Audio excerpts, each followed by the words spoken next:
Des annulations, mais aussi des spectacles maintenus avec la très belle offre culturelle du week-end.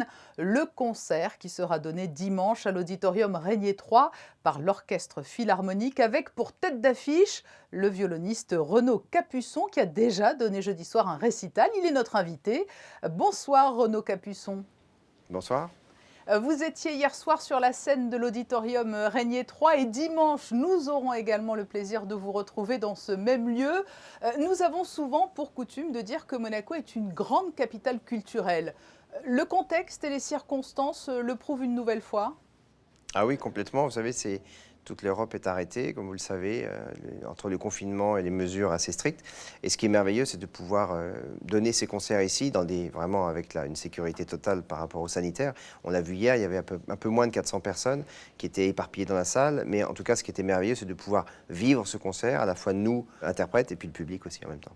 Nous le savons, les acteurs du monde culturel sont très inquiets et ce depuis de longs mois. Est-ce que vous comprenez que les enjeux sanitaires puissent prendre le pas sur les spectacles? Vous savez, c'est difficile à dire. Je suis bien sûr, en tant qu'artiste, partisan de dire que la musique fait du bien, que la culture est essentielle.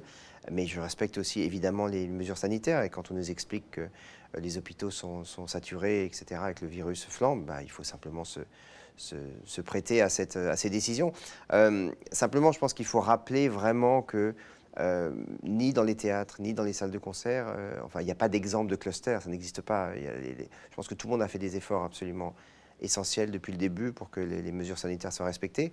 C'est très dur pour notre profession, c'est très compliqué il n'y a pas de vision, il n'y a pas d'horizon, on est un peu dans le brouillard. Et moi, je pense surtout à tous ceux, moi j'ai la chance de pouvoir jouer encore quelques concerts, mais je pense à tous ceux qui n'ont rien depuis longtemps, certains de mes collègues qui n'ont pas joué depuis le mois de mars.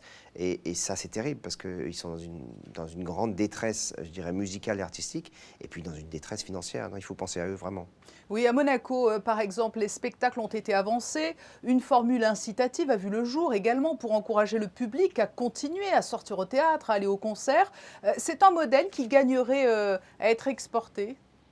Oui, moi je trouve que tout ce qui peut être fait pour aider la culture, pour permettre aux gens d'avoir des moments comme ça, des bulles d'évasion et de réconfort, oui, je trouve que c'est magnifique. Après, je ne jette pas la pierre aux autres pays. Je pense que c'est très compliqué. Je sais que notre ministre de la Culture en France se bat avec tout ce qu'elle a comme énergie et avec toute son âme, parce qu'elle aime les musiciens et la musique, et les autres arts aussi. Et je pense que tout ce qui est fait est vraiment... On essaye, on sent qu'il y a des tentatives. Après, c'est pas facile d'organiser tout ça, et je pense que j'aimerais pas être à leur place en tout cas. Venons-en aux représentations que vous donnez. Hier soir, c'était un récital avec David Frey, que vous connaissez bien, et de grands compositeurs au programme. Et dimanche, place à Danse, danse, danse. C'est le titre du spectacle. Que se cache-t-il derrière?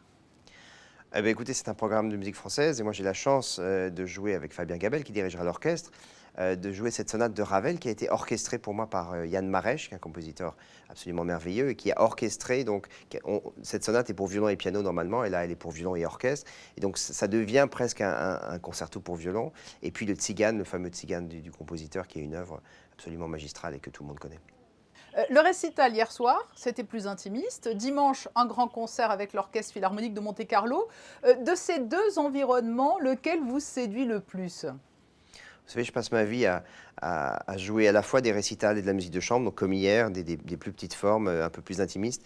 Et puis j'ai besoin aussi du concerto, que je fais l'autre moitié de mon activité de musicien. Je pense que l'un répond à l'autre, et à partir du moment où la musique est au centre, c'est l'essentiel.